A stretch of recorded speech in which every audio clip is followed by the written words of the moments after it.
Earlier this week, Rochester police say a man in his 80s was duped out of thousands of dollars from scammers claiming to be security personnel with Amazon. Police say the man ended up losing around $5,000. Unfortunately, there have been security breaches with Amazon too much lately, according to experts and Forbes magazine, who just put out this week an article citing a study of Amazon's Alexa and how the study claims Amazon is using misleading privacy policies. And there are other issues facing consumers right now in the marketplace online. Jason Boyce is an e-commerce expert, best-selling author of a book called Amazon Jungle, The Truth About Amazon. Now, I want to start right out the gate, Jason, to say I know you are not a cybersecurity official, but security, privacy, navigating the marketplace, it all falls under the umbrella with online shoppers as far as they're concerned. So where does your skepticism of Amazon come from? And then we'll get into some of the privacy issues. Yeah, sure. So my skepticism of Amazon is also shared with all of big tech, for that matter. They have been collecting data on us for nothing for a very long time, to the point where I believe some of these big tech companies, including Amazon, are getting to the point where they can recreate an avatar of who we are that's in some ways more like we are than we are. So my concern is not necessarily that they're collecting the data, but what are they doing after they receive the data? And I just don't believe that any of these companies, Amazon included, has our citizenry's best interests in mind. They have their investors' best interests in mind, and those two goals clash heavily. And for the consumer, when we talk about the data that is collected, it's all a lot of internet mumbo jumbo to some people who are not very tech savvy. But from everything with what we search for on Google, what we shop for, and here's something else I hope that you can kind of address. I can say something just in conversation with you. Here's my phone, and when I open up my phone, something about what we've talked about comes through to me in an advertisement, and I'm thinking, that is scary. Well, yeah, what you're talking about is a concept called retargeting. So if you go to Amazon.com today and you click on a product and you don't buy, and then you leave and you go to your favorite news outlet, I think I know what yours would be, and you're looking at the news and reading the news online, you'll be surprised sometimes that that product that you just looked at on Amazon or on another website that uses Google retargeting or Facebook retargeting, it pops up right there on your screen, right next to you. And so it's a little bit creepy. What you need to understand is that no matter where you go after you've clicked on these websites, they're tracking you. And so there's an IP address. Everyone's computer or cell phone has a unique IP address that identifies who you are. And Amazon and Google and Facebook are tracking this all over the internet. A new study that came out at the end of last year from a company called Ghostery. Ghostery has a very interesting product that tracks the trackers, if you will. They'll tell you which companies are tracking your every move. And they came out with a report after studying millions of users that Amazon now is collecting more data on US citizens than even Facebook, which was a really surprising statistic to me initially, but then I started to think about it and I thought, well, that makes a lot of sense.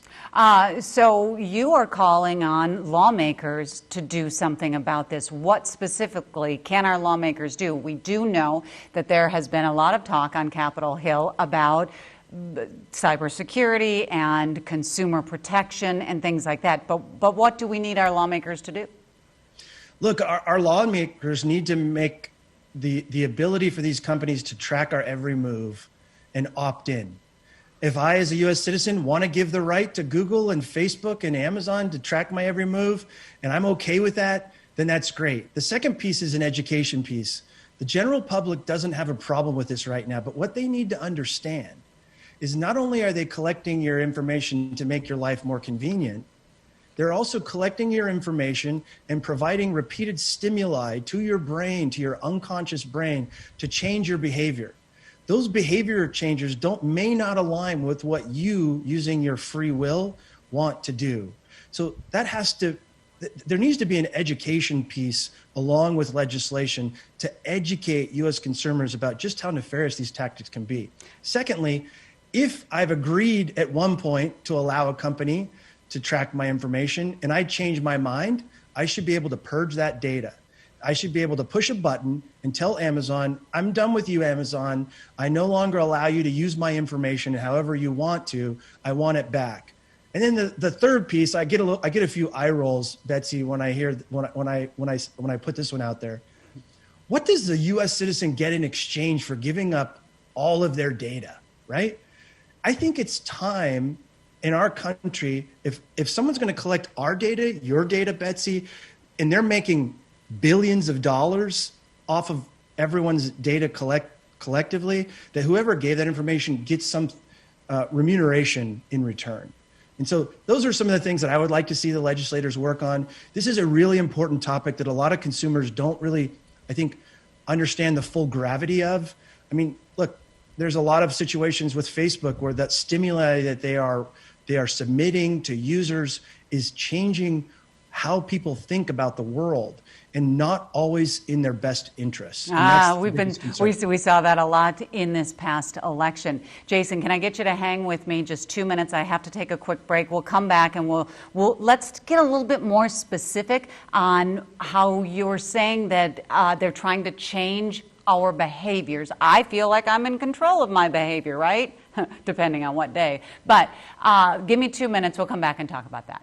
Sounds great. Again, I'm speaking with Jason Boyce, who is an e-commerce expert. We're talking about big tech companies. Most specifically in these couple of segments, Jason, we're talking about Amazon. Before the break, you were talking about how all of this data collection will be used to possibly change our behavior. Now, you say it's changing our behavior. Explain specifically what you mean by that, because I need to know or be more aware of what they're trying to do and manipulate me so I can be in control of it. Sure. So the list is long, Betsy. You know, if we're talking about Amazon today, we're talking about Amazon serving products to me within my digital world that I may or may not need or may not want. So this may not seem like a big deal, but if a company is tracking my every move and they want to sell me a product that I don't want, and I leave that product, you mentioned it when you were talking in your phone and you get served ads, this whole concept of retargeting. Eventually, you may be served that ad for a product. It may not even be good for you, this product, right? You know, it may be, I don't know, an alcohol product, or it may be something that's not really in your best interest for your personal health, as an example. But by the time you get served that thing 7, 10, 20, 30 times, and every time you don't click, Amazon or companies like it change the way they serve that ad to get you hooked in more and more. Eventually, many times, you're going to finally reach your point where you're like, this is good for me. Okay. I'm going to buy this product. Let me stop you right there, because this is reminding me of something that was banned many decades ago. Remember back when, like, it's subliminal advertising was being used in very small snippets in commercials, and that we as consumers didn't even know that that was affecting us, but then it was banned because it was. That's basically what you're saying? That's 100% what we're saying. And Betsy, the laws haven't kept up with the way that companies, big tech companies, are doing this in the 21st century. And I think that they're becoming aware of it now, but that's exactly what it is. All of these, I keep using the word stimuli, all of these tweaks and changes and the times that they're serving this information to you within your digital world. And let's face it, it goes with us everywhere. You and I don't go anywhere without our cell phone, and we're, you know, on downtime, we're checking it out. We're being bombarded continually, not the frontal lobe of our brain, the amygdala part of our brain, the unconscious part of our brain. And many times it's so sneaky that we don't even know. A great example of this, Betsy, for your viewers who want to check it out, the Netflix series called The Social Dilemma. There are engineers who help develop these stimuli, the like button, and all of them talk about how they designed this product with the best of intentions, and they themselves, knowing how the product works, why it worked, to help drive more revenue for the company, were also susceptible to it, and they couldn't stop. That's how good they have been at using sort of the unconscious part of our brain to manipulate things that we buy, to manipulate our behaviors, to manipulate, even more concerned, the things that we believe. That's right. And we did see some of this with Twitter, with Facebook, as things were evolving with this election. And when does free speech turn into dangerous speech, goes into public health policy, and we are seeing this evolution continually. Is it snowballing or is it unraveling? However you want to look at it, but it is dangerous. And you know what? It's funny that you bring that movie up, because my kids told me about it, made me watch it. I was glad they made me watch it, because that means they're seeing it. Because as parents, we need to make sure that our kids aren't being just completely schnookered, shall we say, by everything that they're doing online. Yeah, they absolutely are, on a daily basis, at a rate unlike anything in the history of the world. And it's a big problem. You know, Betsy, I'm an ex-Marine, and during my officer training, I had a session of training about psychological warfare, psyops, and the tactics that the militaries use, like Russia, like the United States military, to change behavior in smaller countries around the world, have now been weaponized on the Facebook platform. All of those tactics that work so well as part of psychological warfare have been adopted by big tech, and they're bombarding world citizens on a daily basis.